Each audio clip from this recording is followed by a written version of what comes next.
Well, it's all kicking off in the U.S. right now, particularly in the state of Minnesota. And a warning, some viewers might find what I'm about to show you a little bit distressing.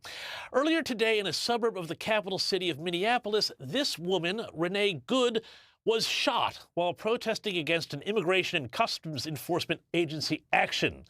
Now, ICE officials say she tried to ram an agent with her car, but her supporters, including the hard-left Governor Tim Walz and Minneapolis Mayor Jacob Frey, say otherwise, and they are now threatening a standoff with the Trump administration that could see the National Guard mobilized against federal law enforcement. Here to sort it all out is former Trump Chief of Staff and Senior Advisor at Bondi Partners, Mick Mulvaney.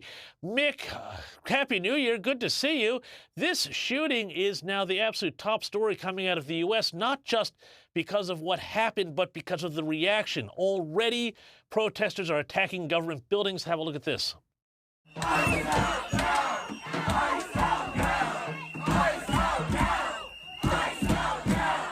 Mick, what's the latest on what's happening here? Yeah, James, this is a very volatile situation.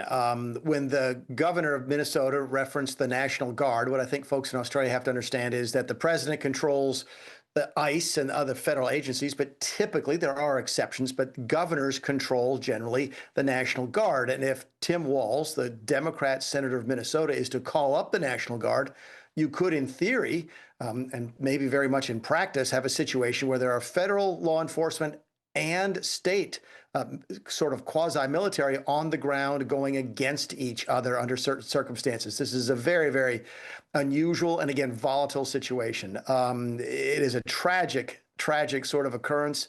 And it's not really clear yet exactly what happened. It's going to be a long time, I think, before we know who's at fault. There's a lot to sort of go through, a lot of videos to review and so forth. But this is to say it's an incendiary type of situation is an understatement. And of course, you know, Minneapolis has that long history with this sort of protest. Of course, it's where the George Floyd protest kicked off when George Floyd was killed in 2020. But I'm glad you talked about this standoff here because Governor Tim Walz, and we know him from that Kamala Harris, Tim Walz campaign, he is really trying to turn this into a standoff with the feds. Have a listen to this. Donald Trump and Kristi Noem, you've done enough. There's nothing more important than Minnesotan safety. I've issued a warning order to prepare the Minnesota National Guard. We have soldiers in training and prepared to be deployed if necessary. But not only that, Mick, he's also trying to turn this possibly into a national movement. Here's what else he had to say. If you're in Portland or you're in LA or you're in Chicago or you're wherever they're coming next, stand with us. Stand with us against this.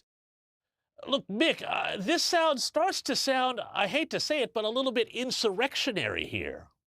Yeah, again, there's a lot of variables here, a lot of different dynamics at play. Keep in mind, Tim Walz, the governor of Minnesota and the former Democrat nominee for vice president, just announced this week that he will no longer be standing for re-election for governor of Minnesota because of a scandal involving federal fraud in his state to the tunes of billions of dollars. That's hard to imagine, a governor not running for re-election because of a fraud scandal. That's just how large that particular issue is. And you cannot help but wonder whether or not Governor Walz is trying to figure out a way to sort of salvage his reputation. You leave the office under the cloud of scandal. What a great way for a progressive Democrat to try and salvage his reputation, but pick a fight with Donald Trump. So there's a lot of other sort of dynamics at play here. Again, that adds to all of the volatility.